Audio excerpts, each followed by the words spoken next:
write 6,730,487 in expanded form. All right, think about what this word expanded means. If you expand something, you're taking it and spreading it out to make it appear larger. And that's basically what we're going to do when we write a number in expanded form. Now, this number right now is written in what we call standard form. And as the problem suggests, we're going to write that number, we're going to convert it from standard form to the expanded form. All right, this is not a difficult process. But it is important to keep everything lined up like it is in most math. So the first thing we do is we're going to take this number and we're going to copy it with the digits between our notebook lines so that we can keep straight columns.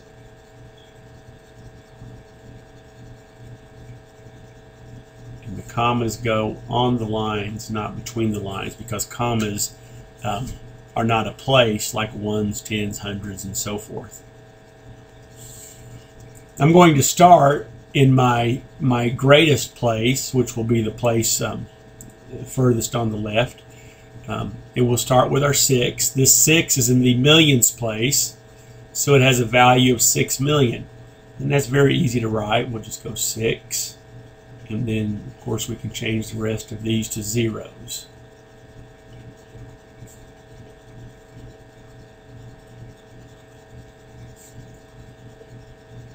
So 6 has a value of 6 million when it's in the millions place. And we'll cross our digits off as we go. That just helps to keep track of where we're at in the problem. All right, this 7 is in the hundred thousands place. So it has a value of 700,000. So we'll bring our 7 down. And then we'll add our zeros. 3 in the 10,000s place has a value of 30,000. So bring our 3 on down. And then we'll add the zeros. 0 is a little bit different. A 0 in the thousands place means 0 1,000s. Well, 0 1,000s would be 0. But you can see if you follow the pattern we've been following and we brought this 0 down, and we went and added our zeros. Well, 4 zeros is still 0, so I'm going to go ahead and erase that. And since 0 is just that 0, we can go ahead on to our next place. We have a 4 in the hundreds place. So a 4 in the hundreds place has a value of 400. So we'll bring our 4 down. Add our zeros. All right, and 8 in the tens place has a value of 8, or has a value of 80. I'm sorry.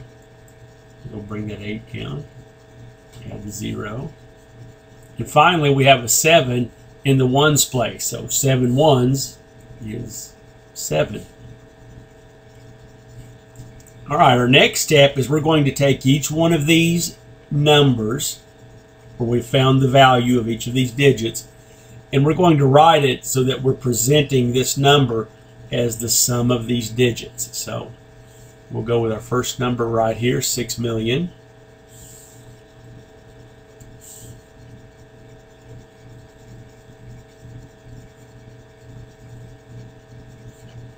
And we'll put a plus sign. And we'll go to our next number, which is 700,000.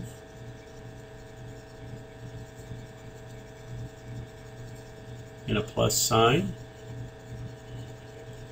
Then our 30,000. And a plus sign. We'll go to our 400. And a plus sign. And 80. And then finally 7. Now you might possibly be done at this point, depending on what your problem calls for or what your teacher expects. If you're writing expanded form with multiplication, we have one more step left. So let's go ahead and do that. We're going to rewrite this 6 million as a product of 6 times 1 million.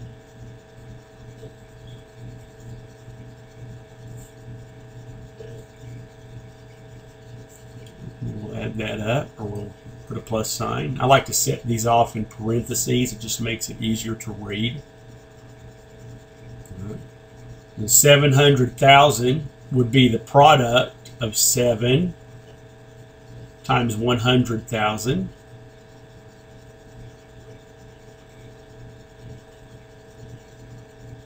$30,000 would be the product of 3 times 10,000.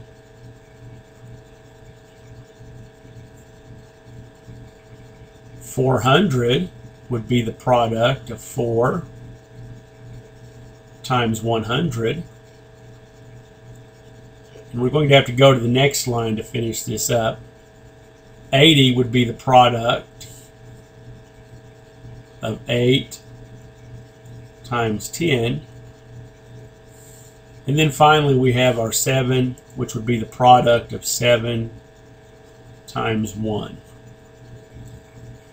Alright, so now we've written 6,730,487 in expanded form using multiplication. Alright, let's do one more problem. And you can see that this problem, we're still writing it in expanded form, but if you look closely, we have a decimal. All right, just like before, we're going to write our number between the lines of our notebook paper to keep everything straight. We're going to put that decimal right on the line.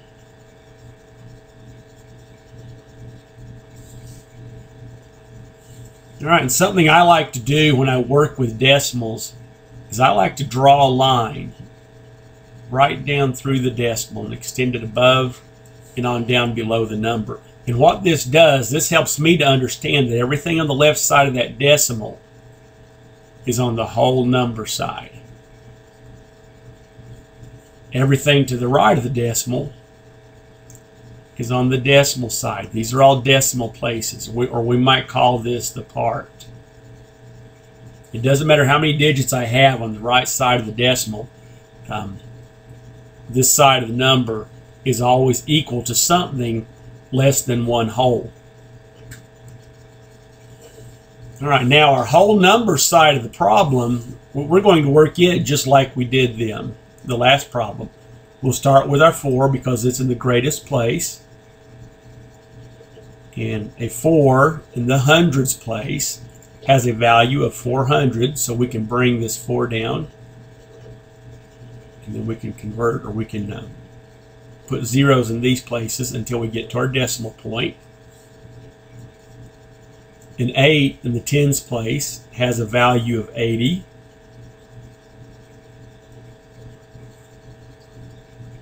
And then a 3 in the ones place has a value of 3.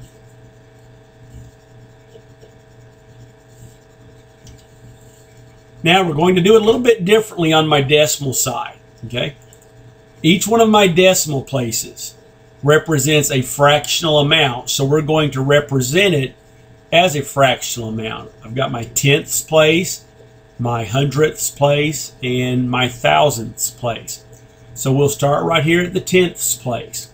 Since this is the tenths place, I'm going to come down here and put a fraction bar, and I'll put a 10 on the bottom on the denominator, okay? Because this is an amount in the tenths, and we'll represent it with a fractional amount in the tenths.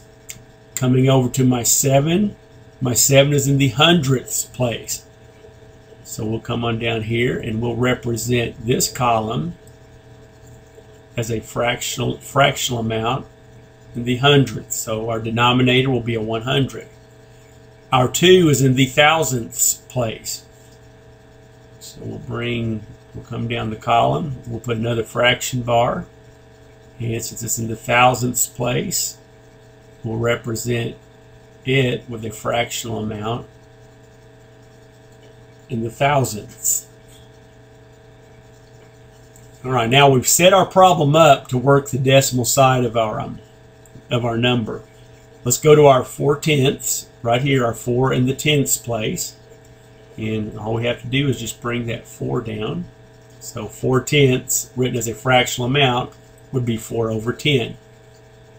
Our 7 in the hundredths place would have a value of 7 hundredths. So we'll bring our 7 down, place it over the 100 to represent it as a fractional amount of 7 100ths, or 7/100. A 2 in the thousandths place has a value of 2 thousandths. So we can bring our 2 down and place it over our 1,000 and represent it as a fractional amount of 2 1,000ths, or 2/1000. All right, now let's do like we did before. We're going to write this as a sum of these different values of these different numbers. So we'll go to our first number, 400. And we're just going to transcribe it down here. Follow it with a plus sign. Then our 80. Followed with a plus sign. And then our 3. And a plus sign.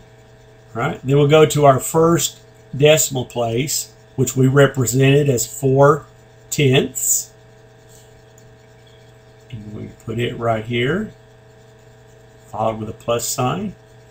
In our hundredths place, which we represented as the fractional amount, 7 100ths. We'll bring it on down. And then finally, our 2 thousandths.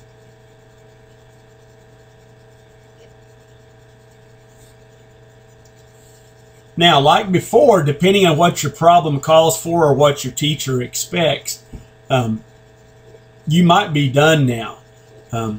But if you have to write it in expanded form using multiplication, we're going to take this one more step, just like we did before. Our 400 will be represented as the product of 4 times 100. And we'll separate that with parentheses, then put a plus sign. 80 we can represent, or we will represent, as 8 times 10, followed by a plus sign. Our 3 we'll represent as the product of 3 times 1. Now, when we get to our fractional amounts, think of 4/10 as the same thing as 4 1/10. So we can represent that as the product of 4, the whole number 4, times 1/10.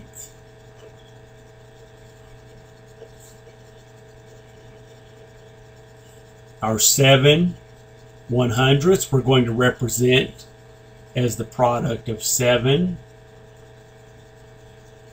times 1/100. And we're going to have to go to the next line for this.